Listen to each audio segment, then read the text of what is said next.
In this video, we're going to look at an interesting Fibonacci reciprocal sum. And our main goal is to find a closed form for this sum n equals 0 to infinity of 1 over f sub 2 to the n. In other words, the sum of all of the Fibonacci numbers associated with powers of 2. And we're going to have 4 main tools that we'll use to prove this closed form. The first one is called Catalans Identity, which we actually proved in a previous video, so we don't really need to worry about that. It says that if you take the rth Fibonacci number and square it, and you subtract -1 to the r minus s times the s Fibonacci number, you get the product of the r plus s Fibonacci number and the r minus s Fibonacci number. The next tool will be the closed form of the partial sum of this. So in other words, we have this sum n equals 0 to capital N of 1 over f sub 2 to the n equals 3 minus f sub 2 to the n minus 1 over f sub 2 to the n. So we're actually going to prove this, and this is going to be the bulk of our work. The next thing that we'll need, and we will also prove, is this result about subsequences, and that is any subsequence of a convergent sequence converges to the same limit.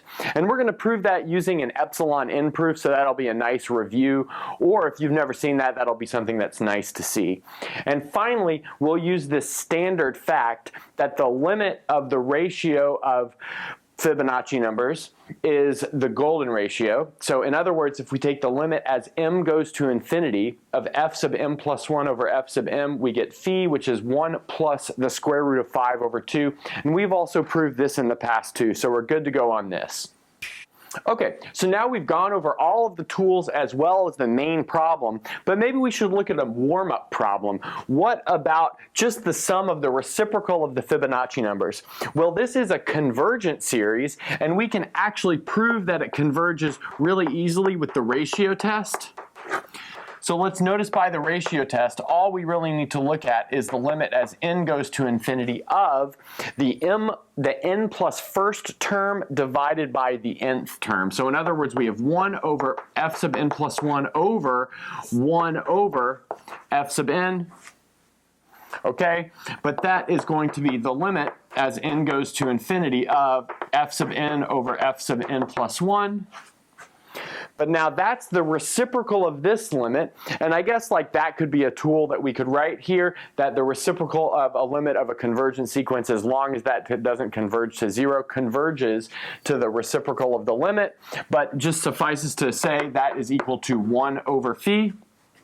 Okay, but that is going to be equal to 2 over 1 plus root 5. But then it's pretty easy to see that the denominator is larger than the numerator. Notice that root 5 is bigger than root 4, which root 4 is 2, which makes this whole denominator bigger than the numerator. In other words, this whole thing is smaller than 1, and thus this thing converges by the ratio test.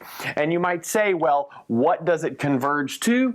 And in fact, there is no nice closed form for this reciprocal Fibonacci sum. I've seen some places that it's given by this constant psi, but if you want to know approximately what it's equal to, it's approximately equal to 3.3599 and so on and so forth. Okay, great. Well, let's go ahead and clean up this board, and then we'll get to proving these 2 remaining tools, starting with this one about subsequences. Now we're going to carefully prove the statement that we need about subsequences, but let's phrase this statement carefully. So we're going to assume that we have a sequence of numbers an, and as we take the limit as n goes to infinity of an, we get L, and we're going to say that that L is finite. We could in parallel do a case for this when that limit is infinite, but we're not going to worry about that here. And then we've got a sub n sub k, and that's a subsequence. So now what that means is that this n sub k is an increasing sequence of numbers. So maybe a classic way to think about this is maybe you're looking at the subsequence of all of the even terms. So you've got a sequence a1, a2, a3, a4, so on and so forth, but the even terms would be a2, a4, a6, and and so on and so forth. And so this kind of generalizes this idea. So all you need is these things to be increasing. So it's like you line up A1, A2, A3, and you circle just the ones that you want as you move to the right, and that forms your subsequence. This is just a careful way to do that. All right, now let's go ahead and look at this proof. And like I said, we're going to do a classic epsilon n proof for this. So let's say that we're given epsilon bigger than 0.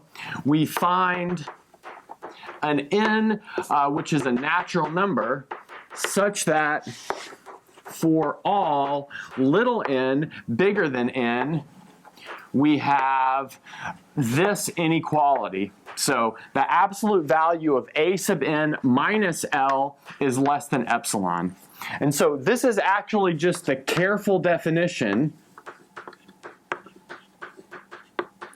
of saying that the limit as n goes to infinity of a sub n equals L. So this is like a classic thing that you learn in like a real analysis class, but it's useful to know. Okay, good. Now the next thing that we want to do is notice that since this is an increasing sequence, what we can do is find some capital K such that n sub k is bigger than our capital N for all k bigger than or equal to k. And that is possible because we've got this infinite sequence of numbers in k, and that infinite sequence is increasing, so it is not bounded above. Okay, great. And now what we can notice is that for all little k bigger than capital K, we have the absolute value of a sub nk is less than L, which is less than epsilon. And how do we know that? That's because this little nk is bigger than n, and we know whenever our index of our sequence is bigger than this capital N, this difference is less than epsilon. But we have just recreated the careful definition here, but not for the entire sequence. We have done it for the subsequence. So in other words, we have just shown that the limit as k goes to infinity of a sub n sub k equals L, which is exactly what we wanted to do. We showed that a sequence of a convergent sequence converges to the same limit. Now we're ready to prove our last tool, which is this closed form for the nth partial sum of our goal infinite series. Great, so we're going to prove this thing by induction, and our base case that we will take will be the case when capital N equals 1. So in other words, we have the sum n equals 0 to 1 of 1 over f sub 2 to the n. So that's going to be 1 over f sub 2 to the 0, so that's 1 over the first Fibonacci number, plus 1 over f sub 2 to the 1, so that is the second Fibonacci number. But we know that the two non-zero seeds for the Fibonacci number are 1 and 1, so this is just 1 plus 1, which is equal to 2. But now we can write 2 as 3 minus 1 over 1, kind of obviously, but that is exactly equal to 3 minus the first Fibonacci number divided by the second Fibonacci number, which is exactly the form that we need for this to follow in order for this to be satisfied. So our base case is satisfied. So that's good. So now let's move on to our induction hypothesis. So for our induction hypothesis, we will assume that this kind of formula is true for n equals k. So let's say assume true for n equals k, and then we will consider the k plus first term.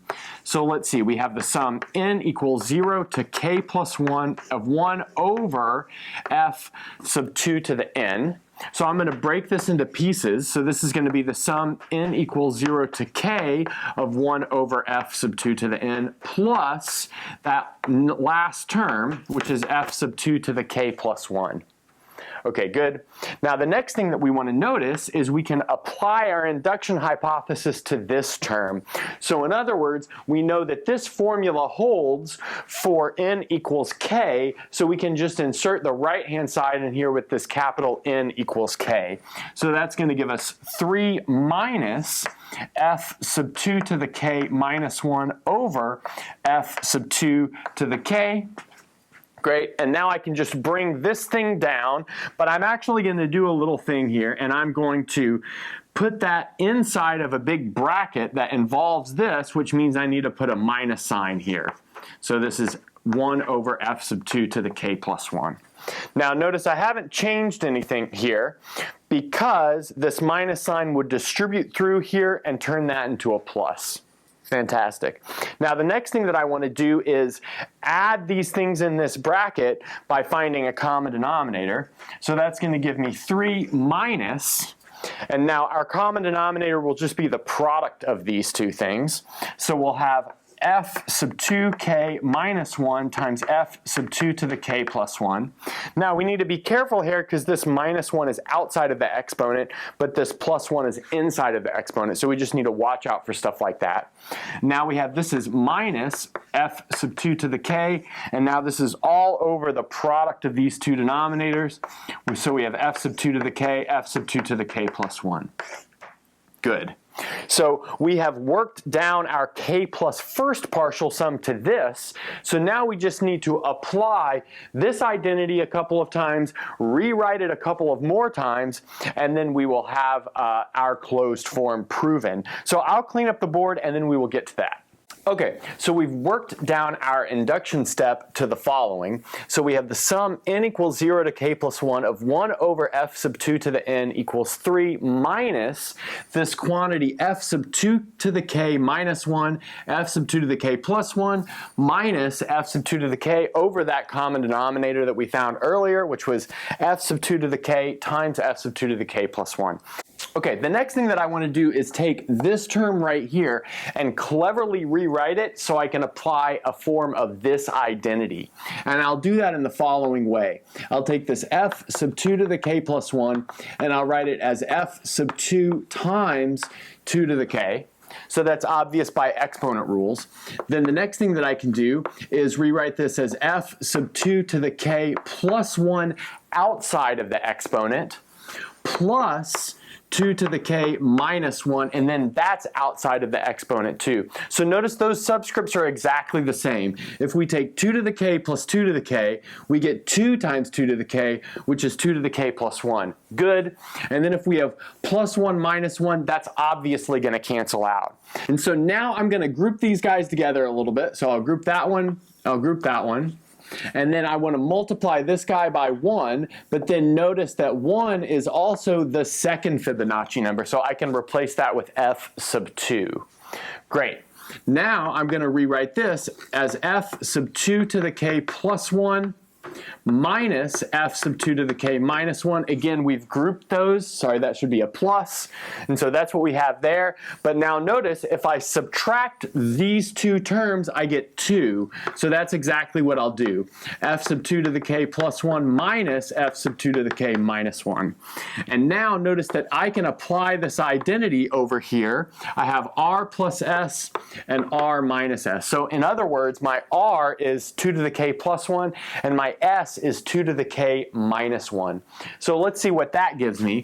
That's going to give me f sub 2 to the k plus 1 quantity squared. Good. And then minus a negative 1 to the r minus s. But again, notice that r minus s is 2, so this negative 1 squared will just be a positive 1, but we've got a minus sign built in. So that's going to be minus f sub 2 to the k minus 1 quantity squared. Great. So we have cleverly rewritten this term so that we could apply this identity, and we've gotten it to here. But now the next thing that I want to notice is that this is a difference of squares. So this is going to be the same thing as f sub 2 to the k plus 1 minus 1 minus f sub 2 to the k minus 1. So we've got that. And then times f sub 2 to the k plus 1 plus f sub 2 to the k minus 1. So here I'm just using that a squared minus b squared is a minus b times a plus b.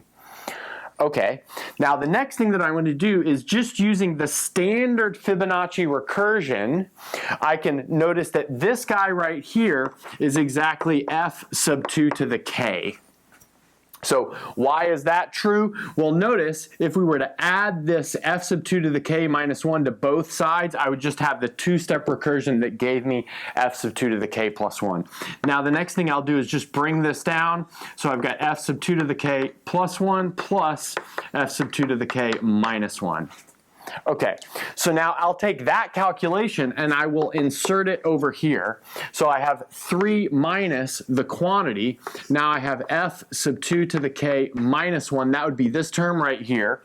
And then that is multiplied by f sub 2 to the k. And now I have this sum, f sub 2 to the k plus 1 plus f sub 2 to the k minus 1, and then I'm subtracting f sub 2 to the k, and this is all over f sub 2 to the k times f sub 2 to the k plus 1. Okay, great. But now notice both of these terms right here have an f sub 2 to the k in them, so I can cancel that out. So I'll cancel this with this and this. Now, I will also multiply this guy through here. So I'm going to multiply this onto this term and that will be my next step. So that's going to be 3 minus the quantity, f sub 2 to the k minus 1 times f sub 2 to the k plus 1 plus f sub 2 to the k minus 1 quantity squared minus 1. Great, so this first purple arrow gave me this term, the second purple arrow gave me this term, canceling that and that gave me a minus 1, and now all of this is over to f sub 2 to the k plus 1. Okay, good. Now let's go ahead and bring that up, and then we will move on to the next step. We've got our partial sum down to the following. So we have 3 minus the quantity f sub 2 to the k minus 1, f sub 2 to the k plus 1, plus f sub 2 to the k minus 1 squared minus 1, all over f sub 2 to the k plus 1. Good. Now I'm going to apply this formula again, but now I'm going to apply it on this term. Okay, so let's go ahead and do that calculation over here. I'm going to reorder these guys a little bit. So I'll rewrite this as f sub 2 to the k plus 1 times f sub 2 to the k minus 1. Okay? But notice that that is already set up perfectly for this, where r is equal to 2 to the k and s is equal to 1. So that means that I can just write this left-hand side with r equals 2 to the k and s equals 1. So this is actually much shorter than the last one. So that's going to give me f sub 2 to the k quantity squared, because that's my f sub r. And now notice I'm going to have minus 1 to the r minus s, but notice that r is even in this case and s is odd, so that makes this thing negative 1, which will turn this into a plus, and now we have f sub 1 squared. Good. So we've got something like that, but notice that's going to give us f sub 2 to the k squared plus 1, because the first Fibonacci number is 1. Okay, great. So notice that this plus 1 is going to cancel with this minus 1, which means we can replace this guy with just 3 minus f sub 2 to the k squared plus f sub 2 to the k minus 1 squared, all over f sub 2 to the k plus 1. So just to reiterate, this plus 1 that arrived in this term cancels out with this minus 1 here. So now we're going to take this entire numerator and we're going to apply this identity where r is equal to 2 to the k and s is equal to 2 to the k minus 1. So let's see what we get when we do that. So that is going to give us the following identity. So we'll have f sub 2 to the k squared plus f sub 2 to the k minus 1 squared. Notice that this looks like the left-hand side of this, because this minus a negative 1 of the r minus s in this case will cancel to addition. Okay, good. So that is going to give us f sub the sum of these two things. Notice the sum of these two things is 2 to the k plus 2 to the k minus 1 times f sub the difference of those two things, but notice the difference of those two things is 1, because we have 2 to the k minus the quantity 2 to the k minus 1. Okay, great. But now notice that this is f sub 2 to the k plus 1, using a similar calculation to what we did before, minus 1 times f sub 1, but the first Fibonacci number is 1. Okay, so that's going to leave us with 3 minus f sub 2 to the k plus 1 minus 1 all over f sub 2 to the k plus 1, which is exactly what we need it to be in order to finish our induction argument and prove this statement. Okay, now we've got all our tools in place and we're ready to find the sum of this series. So we can say that this is equal to the limit as n goes to infinity of this partial sum. So we have the sum n equals 0 to capital N of 1 over f sub 2 to the n. But that's going to be equal to the limit as capital N goes to infinity of 3 minus f sub 2 to the n minus 1 over f sub 2 to the n. Okay, great. But because this guy right here, which I will circle in purple, is a subsequence of the reciprocal of this, which we know converges to 1 over phi, we know that this guy also converges to 1 over phi. So in other words, we have 3 minus 1 over phi. This thing that I've circled in purple converges to 1 over phi. Okay, good. So that's going to be equal to 3 minus 2 over the square root of 5 plus 1. Okay, great. Now let's go ahead and rationalize this denominator so that we can combine these. So we can multiply this by the square root of 5 minus 1 over the square root of 5 minus 1. So that's going to give me 3 minus 2 times the square root of 5 minus 1. And now let's see what happens in the denominator. So notice we're going to have 5 minus 1, so that's 4. Okay, so we've got something like that going on. So now I can go ahead and cancel this down. So that 2 will cancel this 4 and give us a 2. And then maybe we want to give this a common denominator. So we'll write 3 as 6 over 2. And that's going to give me 6 minus the quantity, the square root of 5 minus 1, all over 2. So we can finally write this down as 7 minus the square root of 5 over 2. Great. And that is our goal sum for this infinite series of reciprocals of Fibonacci numbers. So I've got another video where we look at another Fibonacci reciprocal sum, but I think there are still some questions that are interesting, like what if we tweak this a little bit and have 1 over f sub 3 to the n or 4 to the n or anything like that. So are there known closed forms for those? So if you know of any or can prove of any, post in the comments. Okay, so now we're done.